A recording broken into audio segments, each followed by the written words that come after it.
Hello, I'm Alyssa Horobin. And I'm Nantara Matarasu. And you're watching MediaPlex News Now. Summer Edition.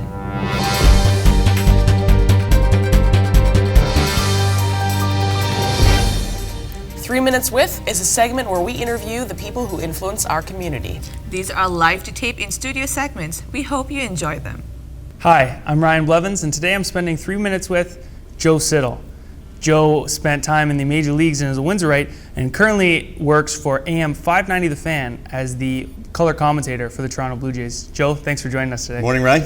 So tell me a little bit about your playing career. I know that you're from Windsor. Real athletic guy, played all kinds of sports here, but when did you really find out that baseball was for you, and how did you end up playing professionally? Well, tricky question. I actually played a lot of sports as a kid. In high school, at Assumption High School, was football, basketball, and baseball. And ironically, I earned a football scholarship out of high school to Central Michigan University, so that's where the twist began. After my freshman year, I was redshirted as a quarterback, and I was getting ready to go back at the end of summer. Two-a-day football practices were starting up in August, and I got a call from a local Montreal Expo scout to come out to a camp they were holding. So I thought nothing of it, and I went out. Well, I guess I had a good couple of days at the camp, and I was offered a professional contract. And I remember being naive at the time. I think I was 19 years old, and I remember saying on the phone, well, no, I can't play professional baseball. I've got to be back to school in a couple of weeks. I was just really didn't get how it worked. That was back before Canadians had to go through the draft. So eventually I did a lot of decision making. My parents were in on the decision as well, and we really tried to weigh the pros and cons. Ultimately, it was a decision I made to pursue the professional baseball career was that school will always be there if I want to go back and finish it at some point. Unfortunately, I would have to give up what would have been a 5-year football scholarship at Central Michigan, the education part of it too. But I thought it might be a once-in-a-lifetime opportunity to pursue a professional baseball dream, so that's the avenue I went down. So you spend 10 plus seasons in baseball, 4 in the major leagues. How did you adjust now in your current job as a broadcaster with the Jays? How did your playing days really prepare you for what you do now? Probably more so than anything is, as a player, you're interviewed on occasion. And anytime I was interviewed, I enjoyed talking baseball. We talk baseball a lot. You and I do. We love it. You have a passion for the game, and I think most players do. Number one, they're gifted at their talent, at their skill, but they also just love the game, and I think that's where it came for me. And throughout my career, I was kind of one of those, probably being a catcher too. I was kind of that go-to guy in the clubhouse, I think, for a lot of reporters. When they needed that story or that interview, I enjoyed it, and I never thought about broadcasting, really. This kind of came about very last second, but I think more so than anything, it's as a player and dealing with the media in that role that probably prepared me more than anything as a broadcaster. So what's next for you as the broadcaster, just as the person? Obviously you're in your off season now, but what's next for Joe Sidel? What's next for Joe Sidel is a little R&R. It's been a long season. As broadcasters, you almost take on the player's schedule, so you feel a bit like a player again. We go down to spring training at the end of February, and it's pretty well every day until, for the Blue Jays this year, it was late October, and it's 2 years in a row now, so it does shorten your off season a little bit. But a lot of relaxation. My wife and I, Tamara, are from Windsor. We were born and raised here. We raised our family here. We still live here in South Windsor, where we both grew up. So it's very nice to get back. I still have a mother who is 88 years old, just turned. Nice to visit her a lot in the neighborhood. My wife's family's in the neighborhood. So we have a lot of family around, and it's nice to spend time. Our oldest daughter, Brooke, she's graduated from university, but she's working back in Windsor, living at home, so she's at home with us. Brett, who plays with the Oakland A's in the minor leagues now, he's home for his off season, so we're kind of having the same roles there, sharing the house together. And then we have a daughter out at UBC, daughter Mackenzie, playing softball there for the Thunderbirds, so we'll get out to see her probably once or twice too before I head back for spring training. Sounds like you got a full house going on for the off season. Full house, but something I'm looking forward to. Yeah, it's great. So I hate to put you on the spot, but tonight is Game 7 of the World Series. It's all over tonight. No cliches. No, this is a long season. Who do you got? I've got the Indians. I just feel that going into the series, I'm not going to lie to you, I said Cubs in 5. I did not think it was going to be a contest. I really felt that the starting pitching from Cleveland was going to catch up to them. They had been doing it. They did it against the Red Sox. They did it against the Blue Jays. I just thought, how long can they keep doing this against a great team like the Cubs? Well, guess what? Until last night, where Josh Tomlin kind of faltered, it's been pretty good. But now they've got their guy tonight, and it's hard to go against Corey Kluber. But for me, it's all about Corey Kluber and then that bullpen, and those guys are ready. It's going to be Miller, Shaw, and Allen. if not all of them, a couple of them, and it should be enough. But bottom line is they're going to have to find a way to score runs against Hendricks. Not going to be easy. For some reason, I feel this is going to be one of those epic Game 7s. It's just the way this whole thing has panned out. I'm looking forward to it. Yeah, it's going to be a big contest tonight. Well, I thank you for joining us, and thank you for watching. I'm Ryan Blevins, and this has been 3 Minutes with Joe Sidel. Hi, my name is Garrett Fedor, and today we're spending 3 minutes with Noel Montcalm. Noel is an Olympian who competes in the 4x400 meter relay and the 400 meter hurdles. Noel, let's jump right into it. What was it like competing in Rio? Rio was an amazing experience. I mean, it's been a huge goal of mine, and just to be out there competing, you know, against the best of the best, and being included in that was awesome in itself. Getting to spend time, you know, my family was out there, my coach was out there, so having them join me and support me and experience it as well contributed to the whole overall experience, which was amazing. How would you describe your performances, finishing 18th in the 400 meter hurdles and then 4th in the 4x400 meter? Yeah, my goal going in the 4 hurdles was to make the semifinal, and I accomplished that with a great heat performance. And although I was slightly disappointed in my semi-final performance, I would have liked to run a personal best and run a little bit faster. I'm still, you know, incredibly proud to have represented my country and finish top 18th in the world, and then to go on and finish just off the podium with the girls in the 4x4 just, you know, capped off an awesome week. Before competing in Rio, you ran for the University of Windsor and trained there as well before the Olympics. What made you choose Windsor? From Windsor. I attended high school in Windsor, and going into the kinesiology program at the University of Windsor is where I started out, and they had an amazing program, a supportive program. Dennis Farrell coaching, you know, head coach at the University of Windsor. My coach Don Garrett was coached me a little bit right out of high school, and he was the hurdles coach in Windsor. So for me, there was no other option. How would you say your life has changed since the Olympics? It's been a crazy whirlwind since coming home from Rio. Just, you know, talking to people like yourself, going into schools and speaking to kids and inspiring them and encouraging them.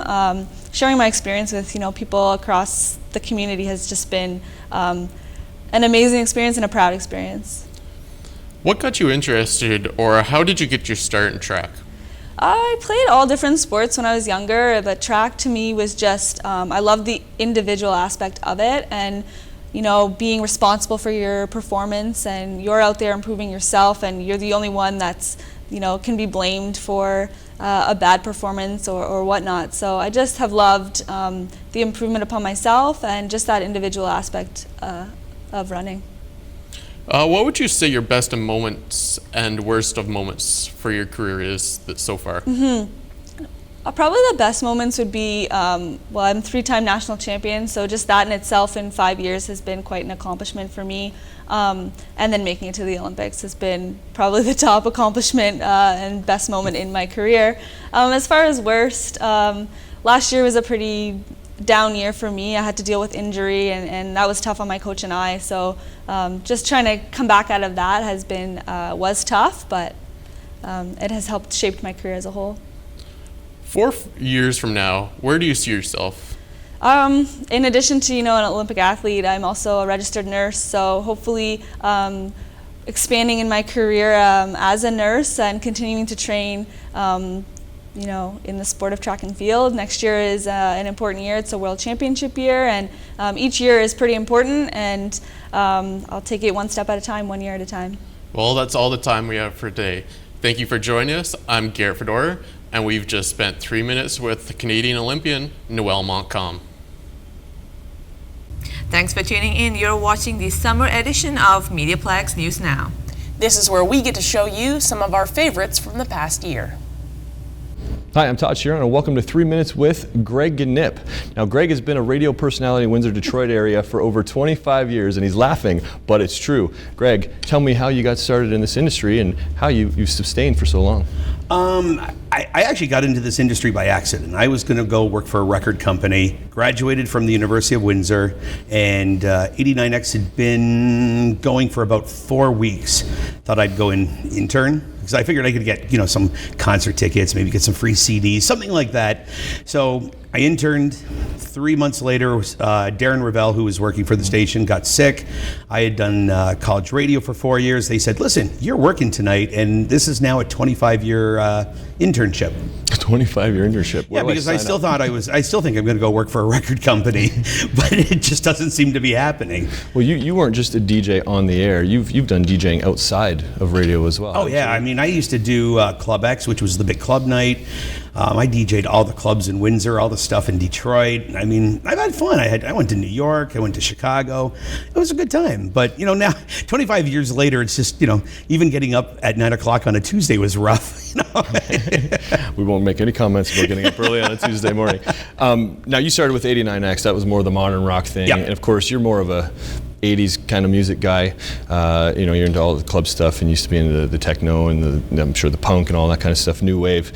Now, what was the reason for the jump from 89X to the River, which is more adult contemporary music, or old rock, and some people say now? I have to be honest. I was doing an event for 89X, and this lovely young girl came up to me and said, hey, can you do me a favor, wish my twin sister a happy birthday? So of course it's a twin sister. Listen, I'm going to do both of your birthdays. So I said, well, how old are you guys? And over in the States, that you can be in the club at 18.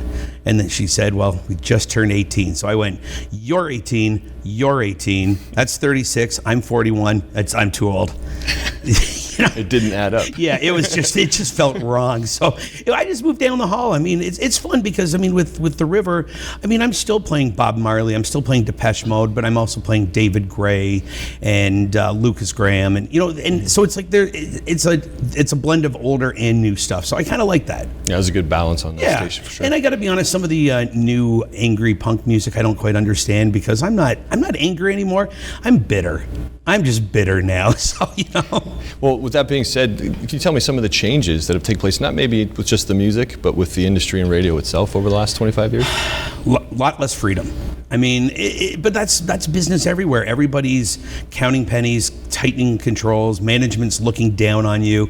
And I don't mean that in a bad way. They're just being management. That's what it is. It's like, when I first started with 89X, I used to carry in my own records and my own CDs. It was almost college radio, but you got paid for it. Now, there's a tighter rotation and there's a lot more keeping of track. And the big change, one of the biggest changes is everything's computerized.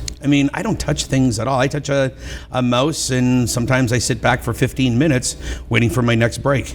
Has digital era changed anything about the selection of music that you guys play on the station? I don't know if it's changed. In some ways I think video has, because there's a lot prettier bands out there becoming popular, and I think a lot of it's caused by the video. You've got a pretty lead singer or a handsome lead singer, there's a chance you've got a winning band, as opposed to Lemmy from Motorhead isn't going to be the spokesperson anymore for a 14-year-old girl or boy. So I guess I should start a band, right? Is what you're telling me? You would be amazing.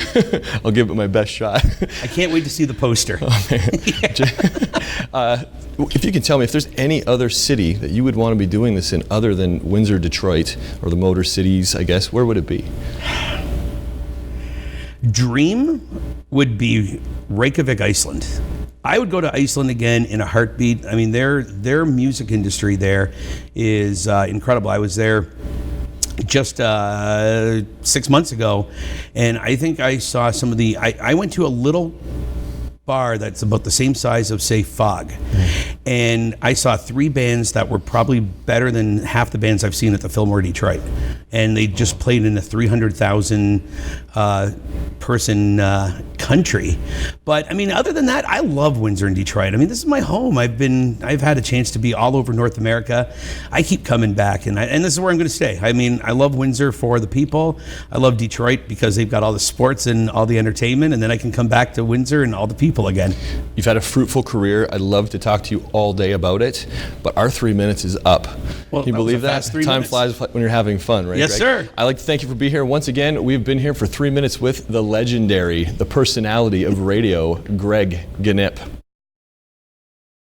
Hello, this is Fabrizio Rivera, and this is 3 Minutes with the Pushers journalist mentor, Joe Merhej. So tell us, what can you tell us about the Project Push program and what it's all about? Well, specifically Project Push it focuses on youth in the city, so it gives them an opportunity to jump into 18 weeks of these free workshops. My workshop's the urban journalism, and then we have hairstyling, and then we have artist development. So it just gives them a chance to specifically participate in something they might not be able to do in regular schooling. Okay. When did you get involved with the Pusher brand, and what is, do you have any other roles in the program? Well, it's been 2 or 3 years. I was there from the beginning. Specifically with that program, I do tend to just focus on the urban journalism side with that, but I do help with the other programs if it's necessary. So what was the idea like of colliding the barbershop and the studio and the journalism all into one roof, and then just kind of branching out and offering these programs? Well, it's because we had like all the businesses in one, so it kind of collided.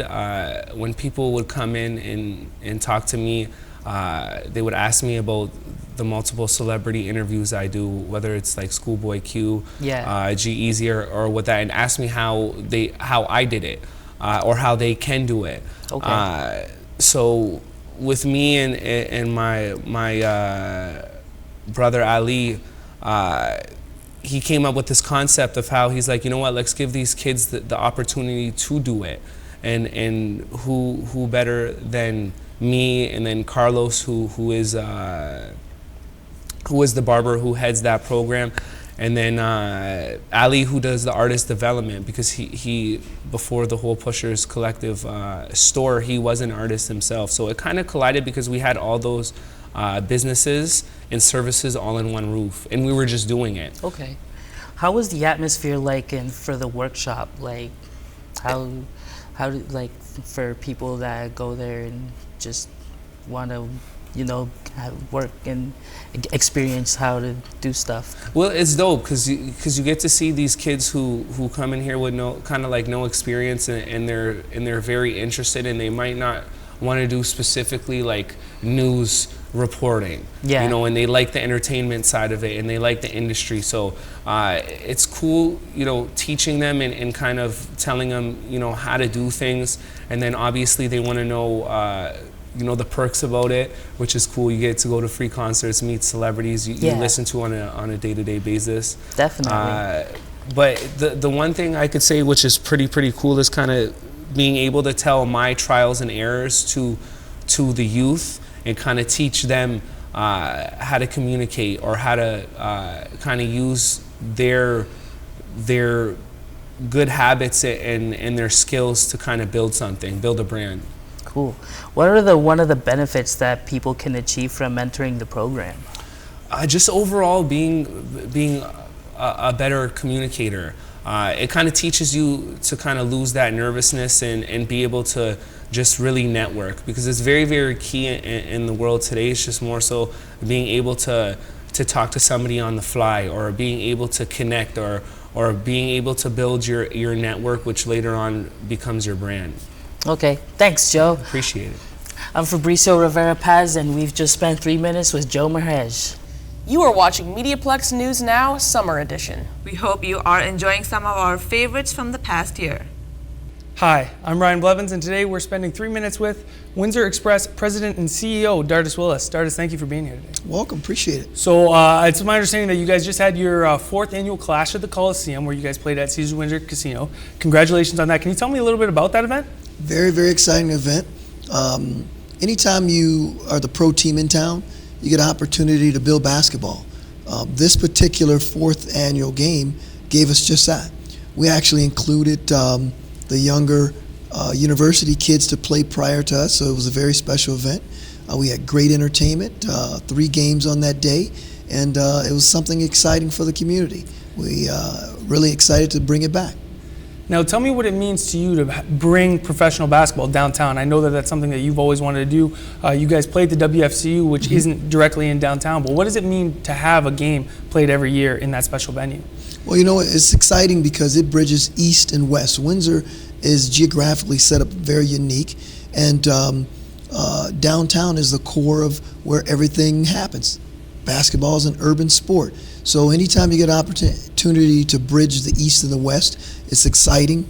It allows all your fans to partake in what we've brought to Windsor. Now, all three teams, both the University men's and women's, got the win in exciting fashion, as well as your Windsor Express. And you guys have now catapulted into third place. What's your outlook for the season? Well, I'll tell you what. You know what? Coaches pretty much predicted after the start of the season where and how we'll move forward. I'm predicting that we'll obviously challenge London, obviously just under second. I think we'll do very well. We're bringing on some new talent, 2 new pieces, and you'll get to see those, which are very, very exciting players. So that's going to be a big part to moving forward towards the playoffs. So my prediction is good and simple, is that we'll definitely be in the high runnings in our conference. Now, you guys just brought on Juan Patillo, who's lit the league up so far, a couple player of the weeks in the NBL so far. What's he really brought to your team just in his short tenure with the Express? Well, you know what? We had an exciting player that was a number 4, Chris Commons. We all loved him. He was with us for 4 years. Well, Juan Patillo's kind of filled that gap. He's a 4. He's a very exciting, quiet giant. So he's filled the gap of things that we were missing in regards to a lot of driving, a lot of setting down low, and he's just filled the gap and did it very well. Now, it's funny you mentioned Chris, because I know he's one of the best players in your franchise's history. Yep. He now plays for Niagara, correct? Yes. And he's coming back this week. What should fans expect when one of the fan favorites gets to come back? And it'll look a little weird for him playing in the road colors. Well, you can bet your bottom dollar that we will be treating him as an opponent and not as one of our favorites. So Chris is an exciting young man, but we also have another young man that is just exciting, and so we're going to give it to him every chance we get. So he better watch out when he comes to Windsor, because he's going to take something back home. It's probably be a loss. Absolutely. Well, we hope so, and thank you so much for your time here today. I'm Ryan Blevins, and this has been 3 Minutes with Windsor Express President and CEO, Dardis Willis. Hi, I'm Felicia Patterson, and today we're spending 3 minutes with Peter Wiebe. He is the Associate Conductor of the Windsor Symphony Orchestra. Hi. Hi, Felicia. So, could you tell us, you play an instrument as well, can you tell us a little bit about which instrument you play? Yeah, I do a bit of double duty. I play the cello, which is, of course, the very most beloved and best instrument, but I also get to conduct the orchestra. I'm the associate conductor. And coming up, we've got Handel's Messiah, which is December 3rd and 4th. Could you tell us a little bit about the history behind that? Yeah. Well, Handel was a composer. He lived basically in the first part of the 1700s, and his big thing was opera. He wrote a lot of operas, and he went through a phase where Italian opera was popular, then it lost interest with the English public. He lived in England. And so he turned to writing what we call oratorios. And an oratorio, it's like an opera. It's like you've got soloists, you've got sung dialogue, and you have the choir singing, but it's based on a biblical theme and it's not acted out. But it's sort of like an opera. Mm-hmm. So, and then I think in the 1740s he produced what turned out to be his most beloved and greatest oratorio, The Messiah, which is, like it sounds, it's about the story of Jesus. And he had a librettist named Charles Jennens who took different passages from the Bible and arranged them in a very interesting and flowing kind of way. And then Handel's music just broke new ground with expression and proclaiming this great message. It's very, very powerful work. Right. So could you tell us a little bit about the venue? Where is this going to take place? Yeah, we're doing it in 2 venues. On Saturday, December 3rd, we'll be performing at Leamington United Mennonite Church, Oak Street Mennonite Church. And then Sunday night, we're doing it at St. Anne's Church in Tecumseh at 7:30. Tickets, we have an adult rate of $35, seniors $30. That's you can get them online, windsorsymphony.com. At the door, it's a couple of bucks more than that. But windsorsymphony.com, just click on performances, easy to find. Right, so conducting, how did you find yourself conducting for the Windsor Symphony Orchestra? Well, I've played in the orchestra for about 28 years, and I love doing that, but about a dozen years ago there was a move to hire an associate or assistant position, and I applied for that and was interested also in working with the youth. We were going to do a youth orchestra. So I didn't have much conducting experience, but most of being a conductor has to do with being a musician first. So I find it seemed to be a good fit, and like sort of like wearing both hats of playing in the orchestra, but also the leadership role of conducting. Right. So do you play at any, like on your own time, like at your leisurely? Well, usually when I'm playing, I'm either practicing, preparing for something, or performing. Sometimes I'll pick up a guitar and just strum that for fun. Okay, well, that's all the time we have for today. Thank you for watching 3 Minutes With. Hi, my name's Todd Sheeran, and I'm sitting here today for 3 minutes with stand-up comedian Paul Montagnier. Paul, most people in Windsor don't even realize that there is a stand-up comedy kind of thing going on, a local scene. Tell us your involvement and tell us a little bit about it as a whole. Okay. Well, yeah, awareness is our biggest issue. That's the thing we're trying to raise as we do it. The Windsor comedy scene has been going on for a couple of years. We actually do have a comedy club now, a few independent shows, and a few open mics.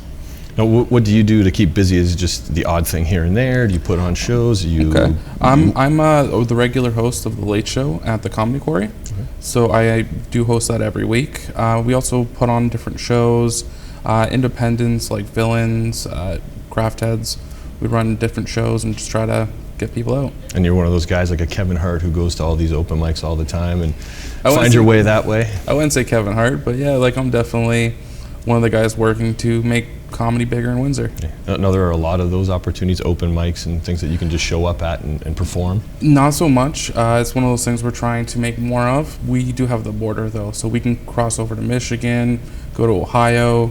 We can kind of hit the road a little bit. Not so much in Canada because London's the closest comedy club, but we make it work. Now, obviously the internet is an integral part of everything that everybody who's an artist or creator has going on these days. Definitely. Now, I know you have something else going on called Homegrown Weeds. Yes. And I've seen that on the internet, obviously on Facebook and other medias. Tell us about Homegrown Weeds. Okay, the Homegrown Weeds was started by 3 comedians, me, Billy Squires, and Scott Gahn. We all 3 of us started comedy a couple years ago, and we kind of grouped together so that we can produce shows in Windsor. We travel together, and we're starting to work on some bigger projects. So stuff that's just, like live shows, or more stuff that's web-based? We're working on a web series that we're starting filming on. We're just finished the scripts for. It's something we're going to be trying to release in 2017. Now let's talk more about the actual social media aspect of things these days. Okay. How do you utilize it for yourself and or separate the two or mingle them together? What kind of stuff do you do to stimulate the process for yourself? Okay, well, when we do shows in Windsor, not too many people will return every single time. So what we try to do is reach out so that they'll follow us on Facebook, be aware of all the shows that we're producing. We also do kind of scheduled blasts where we'll mention where we're going to be that week, if we're going to be in Michigan, and we gained a little bit of a following. Now, what events do you have coming up short term that we might want to let people know about right now? We actually are doing New Year's at the Comedy Quarry. We're bringing a few people from our Comedy Fest, the Border City Comedy Fest, down to perform at that. So that is coming up for New Year's. The Comedy Quarry has a lot of bigger acts coming over the next couple weeks, like for the Christmas season. A lot of our bigger acts that we're getting. Well, it's glad to hear you're busy, and then things to look forward to in 2017. Again, check out, for everybody, want to check out Facebook, Homegrown Weeds, Paul Montagnier. I want to thank you again, Paul, for being here. No problem. You've been watching me, Todd Sheeran, for 3 Minutes with Paul Montagnier. Thanks for tuning in. We will be back live in September. I am Nantana Matarasu. And I'm Melissa Horban, and you've been watching MediaPlex News Now.